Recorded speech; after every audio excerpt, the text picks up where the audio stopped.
when we're awake, we are perceiving everything that's going on in our outer reality. We're using our physical senses to perceive our physical reality. And so when we go to sleep at night, we are closing off our senses and closing our eyes and closing our ears and closing our attention from the physical senses, and we're going inward to experience our inner reality. And so what we're perceiving and experiencing within our dreams is a direct reflection of what's been going on within our mind throughout the day.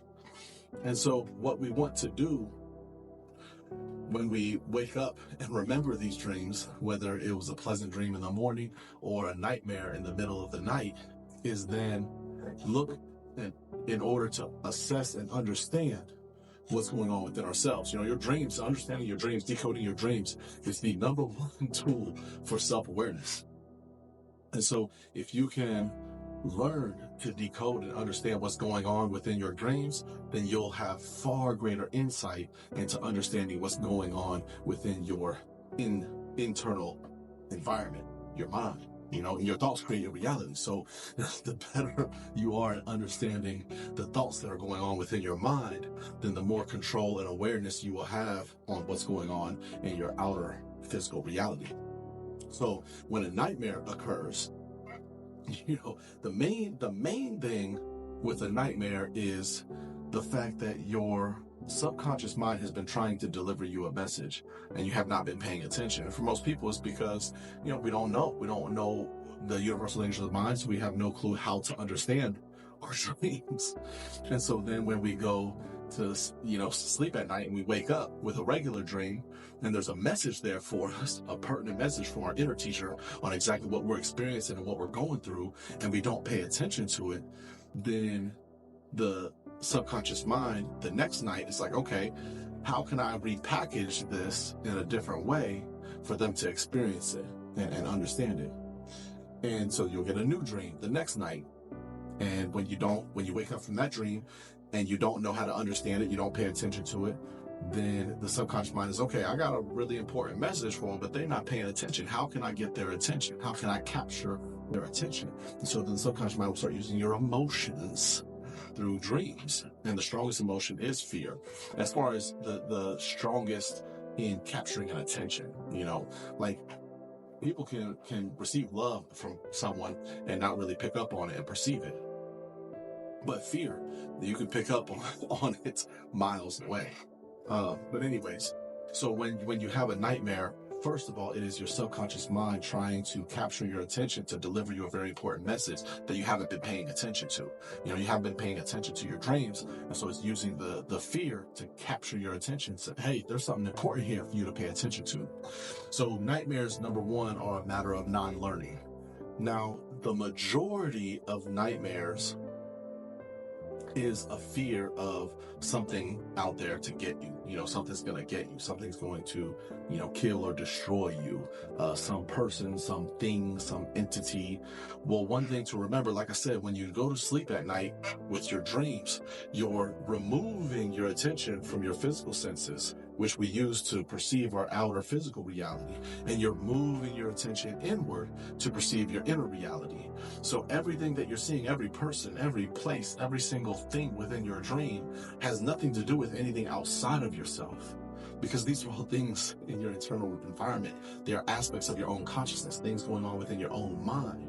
And so when you're going to sleep and you're having a nightmare where you're running from something, you're scared and frightened because there's something there and you're running away from it, that something is a part of your own consciousness, something that inside of you, that exists within inside of you, that you're running away from, that you're afraid to face. You know what I mean? It could be, it could be anger. Maybe you get angry and you don't want to face the fact that you get angry. Maybe you are bitter and you don't really want to face the fact that you have become a bitter person. You know what I mean? I mean, look at very small children. Very small children, no matter the environment, no matter what they're coming up from, unless some major trauma has already affected this child, all children, regardless of race, gender, wealth, location, all children are very happy and joyous beings. Now, they might, they'll cry and things, but their emotions are very fluid. They'll cry it out and they'll go back to enjoying life and playing. And so all people start out that way, but we develop through our experiences and our environment and things into other beings that operate off of different programs. And so part of that is we're afraid to face some of the things that we have evolved into, the type of person that we have evolved into in some ways. And so we don't want to wrestle with those demons. Exactly. Facing your own demons, your own self-sabotaging habits, and tendencies. And a lot of times people don't want to face that. They don't want to admit that that is actually a part of who they are. Oh, no, I'm not like that. This person made me do that. This person made me be that way. This job is making me like that. These experiences is making me like that. Being broke is making me be like that. I had to go rob these people because I'm broke. I had to go hurt this person because they said something about me. All of these different things. I had to go, go behind this person's back because they played me. They curved me. Whatever reason it is, you're not wanting to face the reality that it truly exists within you. It doesn't have to be anything that extreme. It could easily be being irresponsible and not wanting to face that. It could easily be, not want anxiety, anxious in social settings and because you're afraid, of what might happen, what might come out, what to say. You don't know what to say. You don't know how to act. You don't know how to interact. And so you don't want to face the fact that you can create something new for yourself and build a new quality of someone who does know how to do these things very naturally.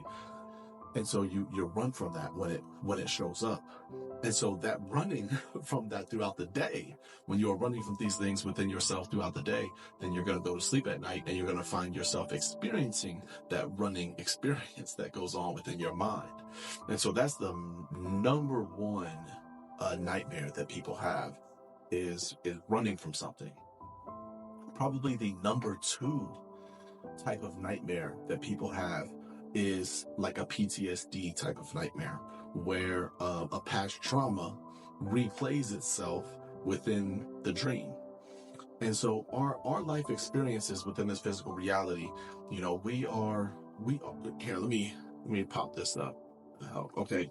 So we are physical beings within the third dimension, and our physical body is the vehicle that our consciousness uses to experience in this third dimension, and the physical body uses the conscious mind.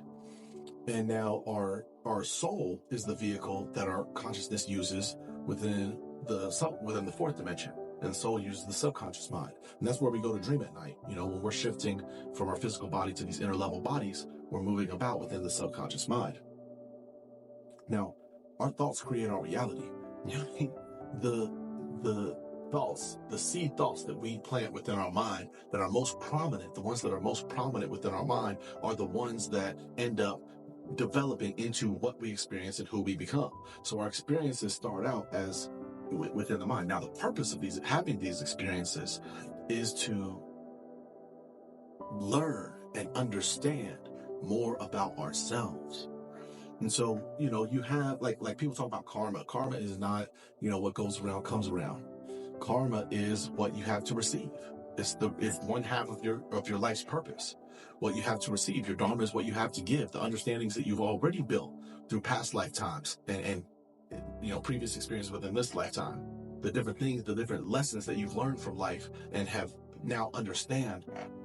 This is your dharma that you naturally exude, the natural understandings that you have that other people may not understand, and so what you still have to learn, like almost everybody has some level of understanding of responsibility maybe, but some of us have set up different experiences in different situations within this life in order for it to be easier for us to have an opportunity to learn understand. Now, the experience might not be that easy. It might be a difficult experience, but that's because that experience is difficult because it's giving you such a prime opportunity to build your own understanding of responsibility or love, peace, prosperity, abundance, forgiveness, whatever it is, honesty, whatever it is, your life experiences, the whole entire purpose of your life experiences is for you to have, like, identify what you can learn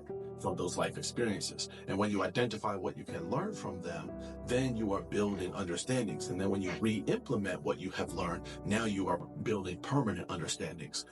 So as you have an experience, whatever experience it is, if you're someone who's poor, you have the opportunity to build an understanding of what it truly means to create.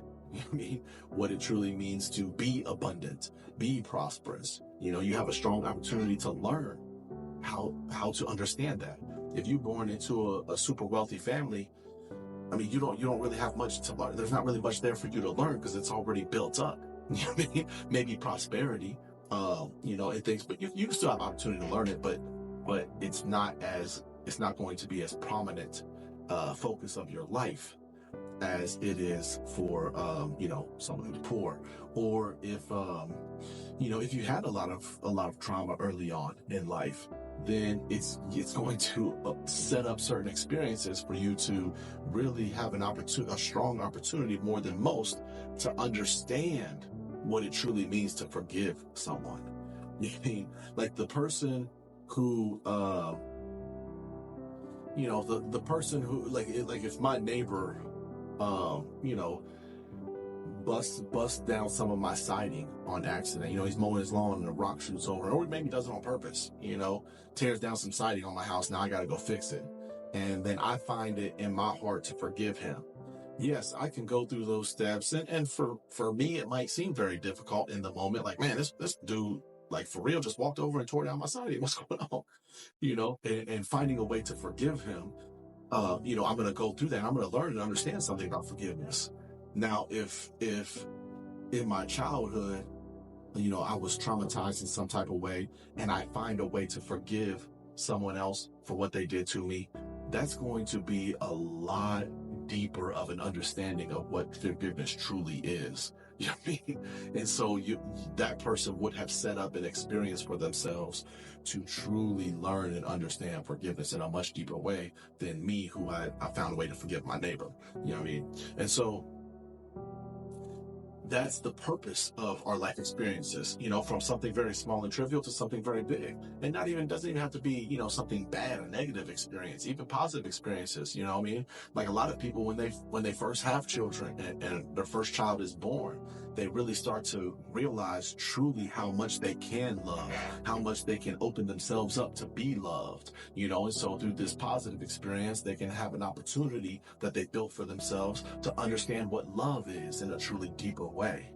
And so when you have something traumatic that does happen to you, then you typically, most people have two choices. There's other choices, but the primary two choices that you have is to run from it or to embrace it and really tackle and unpack what was there for you to learn and understand. And I don't mean like, going to therapy and things, which that can happen through that, but it doesn't have to happen through that, but truly just facing it for what it is. When emotions come up from it, embracing what you're experiencing, and unpacking that and seeing where that leads you. And what thoughts, when thoughts come in, where does that lead you to? What does that unravel for you? And so when you have these different traumatic experiences happen, those are typically the two pathways that one can walk down. And whichever pathway you begin walking down, at any moment, you can suddenly find yourself on the other path. Even if you set out to, I'm not going to let this define me. I'm gonna, move on, carry on. I'm going to use it to build myself up, make me stronger. And you can still find yourself later on like, man, just broken down from it and back to avoiding it, or vice versa. You can avoid it for years and then find yourself healing from it and gaining strength from it, but either way, the purpose, your soul's purpose, your life purpose, in order to fulfill that, you will find a way to learn and build and gain the understanding that's packed, encapsulated within there. It's just like when we eat our food, our teeth break down the food in order for our body to digest it. And then our body extracts the nutrients, if there are any, depending on what you eat. And then those nutrients become a permanent part of your body. And then you excrete the feces, the fecal matter, all the stuff that does not have any benefit to the body. You let that go and you excrete it. So the same thing with your life experiences. When you learn how to break them down, then it's easier to swallow what's happened. It's easier to absorb the nutrients, those understandings that I'm talking about, that knowledge that's available within the experience. And when you do that, then it becomes easier to let that shit go. And so the same thing happens within your mind, within these experiences. So when you find yourself, the reason we were talking about the second most common nightmare being a PTSD type of nightmare, when that occurs, it's almost always because you have not done the work to identify what you can really learn, or you haven't done enough of it, or there's more there to unpack and unravel and build from the experience. And so when you have had a traumatic experience that you find replaying itself within your dreams, it is your subconscious mind giving you an opportunity to relearn, what was there through that experience without having to actually go through the experience again. Because I'm sure all of us can identify different times in our life where maybe we're in a relationship with a certain type person. We finally break free of that relationship, and we don't learn what we needed to learn from the experience, and then find ourselves in a similar relationship or any other situation, not just relationships, but all types of situations. Living situations, work situations. Find ourselves in the same type of job. I left this job because it was shitty. I found this job. This job's great, man. 6 months later, this job just as shitty as the last, with the same type of experience. I'm having a bad relationship with my boss. They're not paying me enough. They short me on my paycheck. I'm just way too tired when I get home. Something's taking up too much of my time. I don't see my kids, my family. I don't have no time to do it. So, whatever it is, you find yourself in the cyclical nature of these same experiences, no matter where it'll be different people in different circumstances, different scenarios, but it's the same type of experience revolving over and over because you haven't taken the time to learn from that experience. You know what I mean? And so you need to find a way to learn from those experiences. And if you have a very traumatic experience that you have been learning from, then you might find yourself having nightmares, replaying it over and over again, so that you don't have to recreate a new lifetime, next lifetime, and have a similar, very powerful, traumatic experience to then give you the opportunity to learn what you as a soul are desiring to learn. And so, for a lot of people, that's a hard pill to swallow. And I understand it. It is hard and difficult. And you don't have to, like I said, we all got free will. You can always choose to learn it now or not learn it at all, but at some time your soul wants to learn these understandings. And a lot of times we do set up different powerful experiences because we may feel like we're behind and want to, okay, I'm just going to, chunk off a lot right now, or maybe split off into, a couple different bodies, but anyways, that's a whole different topic. But those are two of the most common nightmares. But in some way, it is something that you are not willing to learn, something you are not willing to face, and so you need to find a way to do that. You don't, you don't have to. You can do anything you want, but I would always suggest it. Because it's always far better to learn from your experiences and to build these understandings, because that's how you progress and grow. And progression is the key to life. Becoming greater today than you were last year, becoming greater today than you were last month, this season more than you were last season. I mostly, as far as progression and growth, I mostly look at, annual, solar cycles and seasonal cycles, because this always ebbs and flows.